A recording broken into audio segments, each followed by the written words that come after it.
All right, welcome everybody to another edition of the Blue Review. I am Parker Bell alongside Greg Bergman, and of course, you guys are seeing a new face. We are very excited to welcome Marcus Grant, our dear friend. Greg, I know you guys have known each other for a while, so I'll let you go ahead and introduce Marcus a little more. Yeah, so this is Marcus Grant. He's a part of the station. He has during football season he works at NFL Network, so we don't get to see a lot of him around the station, but he is very much a part of it. And I've known Marcus for 15 or 16 years now.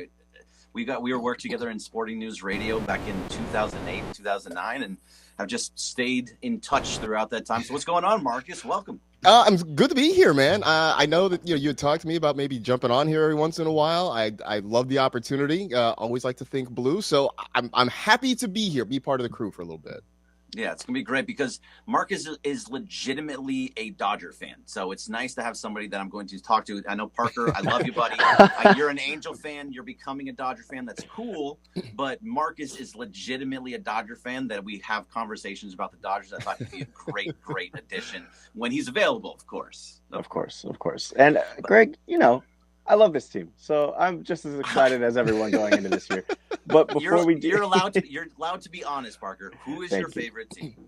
You know where the heart lies. But let's just not dive into this. Let's dive into. Hey, we're honest. I can sense the emotions already. Like I can feel it here. Right.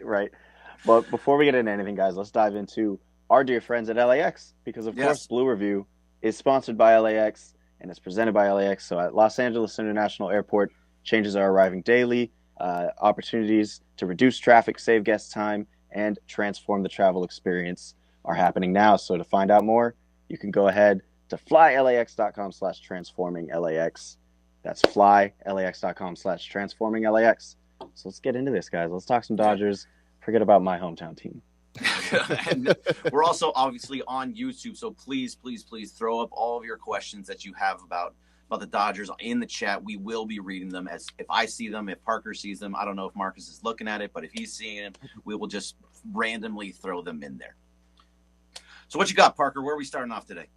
That's right. Well, I was going to start with just kind of reviewing Yamamoto's performance. It was amazing to see him again, just like Shohei. Everybody in the office stopped to watch Yamamoto's performance, and that was amazing. But something happened in the late night after, Dodgers fans and Laker fans had a great roller coaster of an emotion watching that game with the Clippers. Shohei Ohtani out of nowhere broke the internet. He's a married man. He got his ring. Good for him. Good for him. What are your guys' first reactions? Go ahead. Congratulations, Shohei. I also love that he dropped the announcement sort of like when I was in college and I had to ask my folks for money. Like I would drop the request at a time that I didn't think anybody was paying attention. Call home at 11 a.m. on a Wednesday and be like, "Oh, you're not home. Hey, could you send $100?" That was sort of how he dropped the announcement, in the middle of the night when he thought nobody was paying attention. But yeah, man, good for him. I know there are a lot of broken hearts, I'm sure, around Southern California and Japan at this point. But shout out to Shohei. Yeah, no, it's pretty cool that he did it. I think it's a little bit weird that he did it so late at night and just so nobody could see it. I mean, that's maybe kind of the guy that he is, that he wants to be just not really paid attention to. Obviously, now we have something to talk about all day on the radio. That this is is this the right time to do it? Are you upset that he got a ring first for himself instead of for the team? There's so many different ways to go about this. But good for him. Congratulations to Shohei. So real quick though, I'm using the power of Google, and currently it is 2:30 in the morning in Tokyo. So I'm wondering if he dropped this news for a Japanese audience. You figure 9 p.m. here is probably 2 in the afternoon in Tokyo. So I'm wondering if this was more for a different audience. So if this is in the social media world, and especially Los Angeles social media, how soon till somebody puts out, you only care about Japan, you don't care about Los Angeles. What are you doing? I'm sorry to have started that narrative. I'm sorry to start that narrative. My bad. You did it, Marcus. See, right off the bat, this is what you're bringing right off the top. No, that's interesting. Yeah, I probably was, because I would assume that his now wife is in Japan, or is she here? I have no idea where she is. Purely speculation, but based off his message, somebody from his his home country, which is what he mentioned. So you never know. Did you even know he was dating someone? Like, did you know he's in a relationship? Like, I know He he had a wouldn't- dog. He wouldn't tell us the name of his dog. You think he's really going to let us in on that sort of thing? Like, no, Right, of course right. not. And I gotta give Shohei credit for being. I think honestly, his Instagram is really comedy, especially as somebody who came from a social media background here at ESPN LA. I mean, the Dodgers announcement when he came to the team, it was just a grainy copy and paste picture of the Dodgers logo. And he's just like, "Hey, I chose the Dodgers." So Shohei, if you're looking for a social media guy, you know, throw my Are you trying name to in. leave? Are you trying to find another job, Parker? In the middle of the show, we can talk about it afterwards. We need a raise. We can talk about this. Now is not the time. I'm sorry, but if it's for Shohei, anyways. Of course. After the news of Shohei, of course, we got a chance to kind of think again about Yamamoto. What did you guys think of what you saw yesterday? Of course, only 3 innings of action, well, about 3 innings until Shohei said, "Get back out of here." What are we thinking of that performance? So I thought he was fantastic. I thought he came out there and did everything that he was supposed to do. He gave up 1 hit. He struck out 3 guys. He did what he was supposed. He showed a variety of pitches. He didn't show everything. I saw Austin Barnes after the game talked about how the splitter is his actual out pitch. He's going to get out the most, but they can't show it too much. So, and he did show it. I think there was a few things that were going on, and I don't know, maybe you're better at this than I am, Marcus, but in his glove, he was showing the pitch, like he would have the glove and he would show that he was throwing a splitter. I don't know if that's going to, with the way the technology works, bringing trash cans and all that kind of thing, they're going to be looking into his glove, but probably has to be something that he has to look into, because if the announcers can see it somehow, some way, other teams are going to be seeing that as well. But I thought he was great. I thought he was everything that we thought he was going to be, and I think he's going to be fantastic. But again, day 1 spring training, he's healthy. I'm happy. Yeah, I mean, I think that's exactly the point, right? He came out and he did what he was supposed to do in that outing. He went out, he looked sharp. Very curious to see when we get a little further along, when he starts to show more in the repertoire. I mean, I presume he's going to get one of those starts in South Korea, in a couple of weeks. Yeah, right. So, but he came out, he was sharp. You mentioned he got the 3 strikeouts. He just worked a couple of innings. And just, it's just getting loose, getting acclimated, getting used to throwing in some live action, working with the catchers there. So very excited about what else we may see out of him. But I really do think that for what he was doing yesterday, he accomplished everything that I hoped he would accomplish. 100% agreed. I mean, we saw a little bit of his repertoire, and it looked like he didn't even want to come out, which is kind of exciting to see, just to see that he has that similar mindset to guys like Shohei, Mookie, who they just want to be playing all the time, Freddie. So speaking of, yesterday's game, an unfortunate bit of news, Max Muncy was hit by a pitch, left with a left hand contusion. We got an update from Robert saying he didn't get the x-ray yesterday, but he will today. Just what are your thoughts on that? I mean, suboptimal. But I guess the silver lining here is that the Dodgers don't seem to think it's anything serious. So that's encouraging. I mean, we'll find out more once we get the x-ray results and know kind of what's happening there. But the Dodgers don't seem to think it's anything serious. And I guess the other part of this is, look, it's still February. It's Leap Day, by the way. Happy Leap Day, y'all. Happy Leap Day. It's still February, right? So that means we still have time for him to kind of get going, get in shape. Now, look, I think it took him a while to really rebound off that elbow injury that he had a couple of years ago. And so I think, anything that causes him to miss time is potentially a setback. But I'm really going in with the mindset that this is not a major deal. Maybe he has to sit a couple of days or something like that. In that case, that's not a big deal to me. Yeah, I don't think. Hopefully, it's not a big deal. You're right. I just think he's the most unlucky dude in the world as of right now.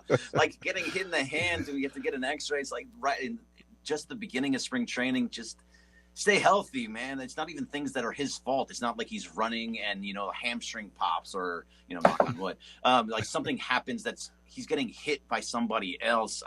It's very frustrating to see that happen to him because I want the best from him. He had a good year last year. He was starting to figure it out. He got, he had 105 RBIs. He had, I think, 35 or 36 home runs. His batting average was down, but I don't really care about batting average if you're on base and your OPS are up. Those things don't matter to me. But as long as he can stay healthy, and then it becomes, okay, if he is out for an extended period of time, who's going to be the guy that takes over that spot? Is it Miguel Vargas? Yeah. Is it Kike Hernandez? And if those are the guys that are going to be taking it over, maybe Miguel Rojas. I don't know. And if so, it is one of those guys. Can we be comfortable with those guys at third base for an extended period of time as well? I mean, Muncy is not the greatest defensive player and maybe pretty bad defensively at third base. So anything is better on the defensive side, but you need that bat in this lineup. Yeah, I mean, that was my thought yesterday, too, that if he does have to miss time, fingers crossed he doesn't, how do they do it? And, there's no one answer, I think. I think there's just going to be a rotation of guys. I think the biggest part is, that's a left-handed bat that's out of the lineup. Look, granted, they've got Freddie. They've got Shohei. I mean, they've got guys who can swing the bat from the left side, but not having his bat from the left side of the plate is going to leave a hole there. But again, I'm sort of right now until further notice, sort of approaching this as this is not a serious thing. Hopefully, the X-rays kind of confirm that, and we don't have to think about contingency plans just yet. Right. Thankfully, it's spring training, and we can let them sit for a little bit, and we'll make it a big deal. I don't know. I think it's just one of those things that it's a nitpick, right? It's just something small that we're like, but that's as Dodger fans on a Dodger podcast, we can nitpick. And also, right? I mean, that's sort of what this fan base, what this team is right now, right? I mean, look, all arrogance aside, I mean, it is. Barring something, dramatic and catastrophic, this team's going to be in the playoffs, right? This team has World Series aspirations. And so it is sort of the nitpicks that sort of determine how far this team goes. How do they do, in terms of setting a lineup on a regular basis, in terms of getting those extra innings out of guys. I mean, look, this. They were trying to cobble together innings late in the season and into the postseason. So it is the little nitpicks about how healthy is somebody going to be? Do we pull an arm back if there's a little twinge here or there? It's the little nitpicks, I think, that make the difference between getting bounced in the first round by the D-backs or Padres and somehow ending up in the World Series a couple of weeks later. Yeah, that's the thing. But Travis Rogers, who is part of the station, Travis and Sliwa, he gets mad at me when I start to nitpick. I'm like, well, we don't have a left-handed starter. There's no left-handed starter. He's like, what is wrong with you? What are you so upset about? Look what we did. I'm like, look, I'm just pointing out the little things that need to be done. And guess what? Like a day later, they went out and got James Paxton. They're talking about Ryan Yarbrough being stretched out so he can be within be in the rotation. That's a part of being a fan and seeing. If we've seen so many years of failure in the postseason, right? I need to nitpick. I want them to be perfect at every position. I want it now. I want the whole world. I want it now. I want it now. Settle down, Veruca. But no, I mean, I think that is. I mean, I think that's the difference between, look, Parker, plug your ears. The Dodgers and the Angels right now, right? Because the Angels are still looking at big picture fixes to sort of, figure out where they're going. The Dodgers are already, 90% of the way there. It is the little tweaks that sort of get them the rest of the way. And I know that, for a lot of fan bases, look, we are right now, we're the neighbor with the biggest house on the block, and we're complaining about cracks in our driveway, right? Like nobody else is going to feel sorry for us. But I mean, I think that's sort of the reality of where this team is, where this franchise has been, because I've said this before. It's in some ways starting to feel like the 90s Braves, right? That just dominated their division forever and got one World Series title out of it. They had talent galore. They had the pitching. They had the offense. They were running things in the NL West forever and ever and got really nothing to show for it. And in some ways, it sort of feels like it's going that way with this team. No, it is going that way, unfortunately, because there's one World Series championship in this time, and it's unfortunately in a shortened season. Everybody had the same. It's a legit World Series, but everybody will always point to, well, it was in the shortened season. So does it actually count? Is it an asterisk? Whatever they want to say, they're going to continue to point at it. Right. So until they go out and get that win, we have to pay attention to every single teeny tiny thing, because those teeny tiny things are what's causing us to fail in the postseason year in and year out. Yeah. And I want to say, I believe at the very least, they're aware of it. The superstars, Mookie, he had a talk with Rosenthal the other day about how he wants to be a legend in the game, mostly off the field. But when it comes to on the field, he was mentioning, yes, I understand the glaring postseason struggles, in the past couple of years. So at the very least, they've hit that first step and, they've accepted and they've become aware that they had those Look, mistakes. the But first step to fixing a problem is acknowledging you have a problem, right? exactly. Amen. Before we kind of move on to any other topics, our favorite part of the show, of course, is interacting with the chat, interacting with the fans. Yes, sir. Shout out to Carlos Saisu. We see you in the chat. A big friend, and he is our social media guy at ESPN LA. So shout out He's to in charge of Carlos. the whole thing. So I did have a quick question for you guys from the chat. This is from Reefism. Back to the Yamamoto topic. Is Yamamoto more of a power or finesse pitcher? I'll let you two take that away. Yes.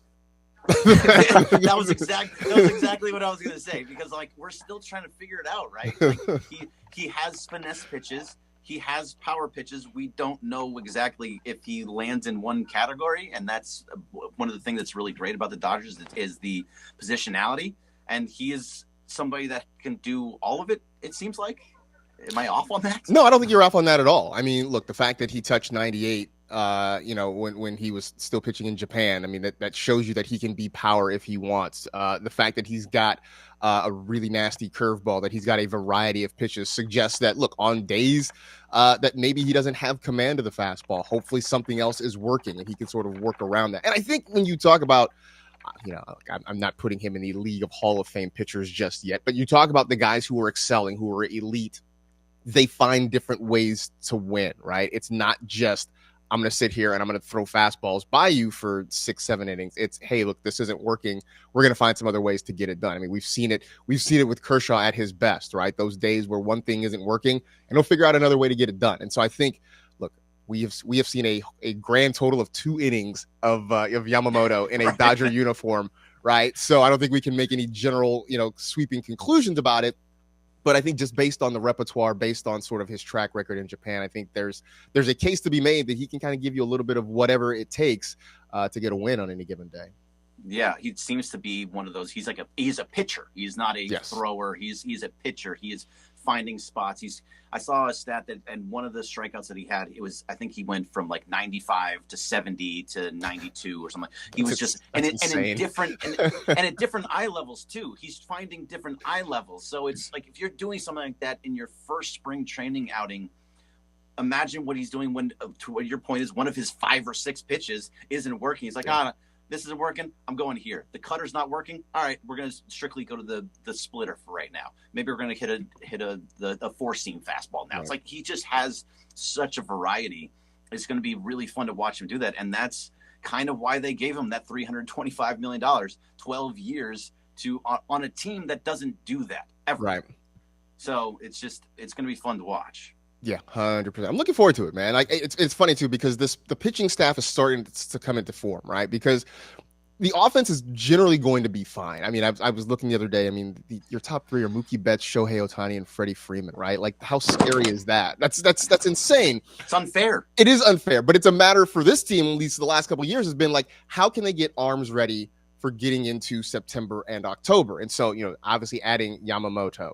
We'll see what they get, how many innings they can get out of Tyler Glass now this year. It was very encouraging. I saw a video last night, Walker Buehler, throwing a live session a couple of days ago and sort of talking about him trying to get some of his velocity back, but just him getting back out there and throwing some, quote unquote, live innings again is encouraging. And so this is a team that, the offense can carry them, I think, for the majority of the season.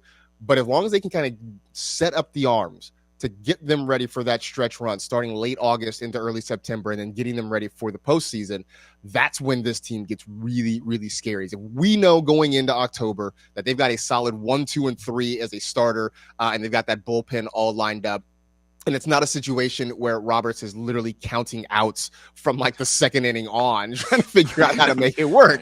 That's a terrible situation to be. Nobody wants to live like that. Nobody.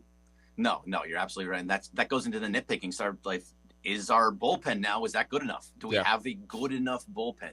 Everyone's going to kind of point to the closer. I think Evan Phillips is fine as a closer. I actually really like Evan Phillips there. It's just a matter of whether he can or cannot pitch in other innings. And Blake Trinan's back, in case it doesn't work out. Well, he's back for now. I need to see him actually do more than he needs. He needs to be healthy for a long period of time for me to trust him right now. He's been up and down. I hope he's back. But that's another thing that he's being a part of. It's the arms. It's the and they have so many starting pitchers now, and they have a variety. It was right-handed heavy, but now they have a couple more lefties that are in there now. Paxton and Yarbrough and Kershaw can all mix throughout all of that. So you have a good balance. And with that, you also have a length in your starting lineup. You can go 6 deep, you can go 7 deep, you can go 8, you can do whatever you kind of want to. And with this team specifically, having a 6-man rotation kind of makes sense because they're injury prone or haven't pitched very much in the big leagues or a lot of things in there. So I like all that. It goes to what you're saying and having those arms and having them ready at the end of the season. And Greg and Marcus, you can correct me if I'm wrong, but in the NPB, isn't it mainly like the practice is 6-day rotation? So that's something that Yamamoto would be familiar with. Yeah. Which is good. So another question from the chat. I know we are running out of a bit of time, but this one will kind of test your knowledge. Let's say on the off chance, you knock on wood, Muncy does have to miss time, and those guys who you mentioned earlier have to step up. There is a name lower on their priority list. Someone we got back in that Manuel Margot dump off, and that's Noah Miller, the prospect from the Twins. How much do we know about him, the defensive specialist? Marcus, I'll start with you. I mean, I don't know a ton about him necessarily, and like, let me look him up real fast. Yeah, I'm sitting here like I'm like kind of googling and trying to get stuff about him. Like, I'm not gonna pretend that I sit here and know a ton about Noah Miller just yet. I also don't think they're in a position where they have to rush him and force him in there at this point if Muncy's gone. I mean, Greg mentioned Vargas. I mean, Chris Taylor can play some innings there. Kike can play some innings there. So they've got guys who can sort of fill that gap. Look, I think a guy like Miller, he's 21 years old. I think they do believe that he is the future, but I think for the Dodgers, you're better off seeing if you can get him at bats somewhere at a lower level, because it would be hard to consistently get him at bats. And I don't think you want to just, waste him on a trip to the majors or anything like that for, just to be a glove over at third base. I think they can survive without him, but I think the future is potentially bright. I don't think we need to rush it though. No, and to be honest with you, the first time I ever heard the name Noah Miller was when that trade happened, and I didn't look up anything about him because he was a 21-year-old shortstop, the minor league Gold Glover infielder. Baby. Yeah, maybe, but he's a 21-year-old that's not going to see time in the big leagues for years because he has people that are in front of him, people that have been a part of the organization for a very long time. Unless he really impresses, and that would be great. But there's so many options to go at third base that he's, like Marcus is saying, it's not going to be a guy that we're going to be rushing up to come into the big leagues at such a young age and very, very, very wet behind the ears. Yeah. So good question. Thank you to Jesse Hyman from the chat for that one. And last but not least, before we kind of get going, there was a comment I saw from producer Cody Liu, who hopped in the chat. What's up, Cody? Another friend and family of ESPN LA.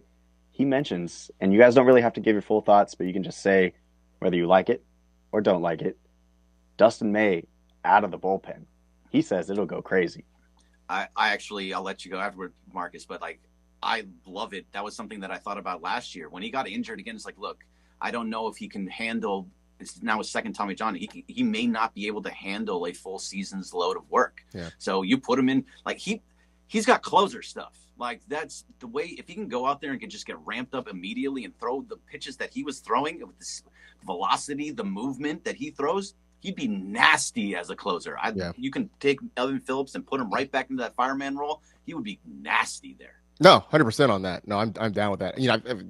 I'm sure you've heard the rumor, not the rumor, but the speculation or jokes that somebody should make Shohei a closer, right? Just like have him come in when he's ready to, when he's finally healthy and able to pitch. Have him come in and just fire shots at folks for 3 outs as opposed to trying to stretch him out. But Dustin May coming out of the pen, I'm totally on board with that idea.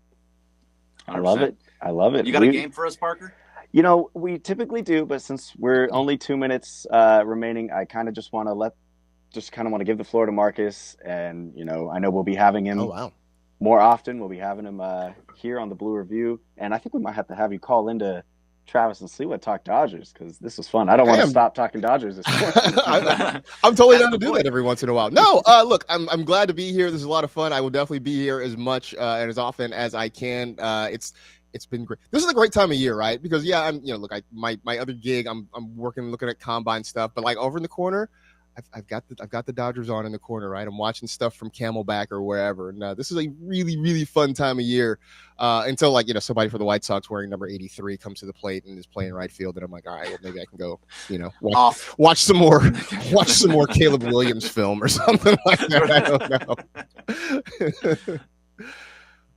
Yeah, but just a real quick funny story, and then we can get out of here. I know you got to go to Travis and Sliwa there, Parker, to get that set up. But when Yamamoto pitched yesterday, and I don't know why this came to my mind, but I want to talk about it anyway. When Yamamoto pitched yesterday, George Sedano walked into my office to ask me to do something for him, and I was like, "You need to hold on 1 second because we're watching Yamamoto pitch. If you want to stand here and watch with us, I'll help you out in a second." But did you give him the finger? I did. I gave him the finger. It was the no. I gave him the no. He said, "I'm watching Yamamoto. It's his first time pitching. If you want to watch with us, awesome. But give me a minute, then I'll go help you." Wow. So Sedano got pushed off for Yamamoto. I just want that to be known. So that's what you can do. Hey, we are here for Dodgers baseball, and like you said, Marcus, it's an exciting time of the year. So I'm excited to do more of these episodes. We will be back tomorrow at the same time. So be ready, be on our YouTube, be in the chat, be conversating with us. So again, looking forward to more Blue Review. Thank you to LAX as always. Thank you to Marcus Grant for joining us. Greg Bergman, Ivan Parker Bell.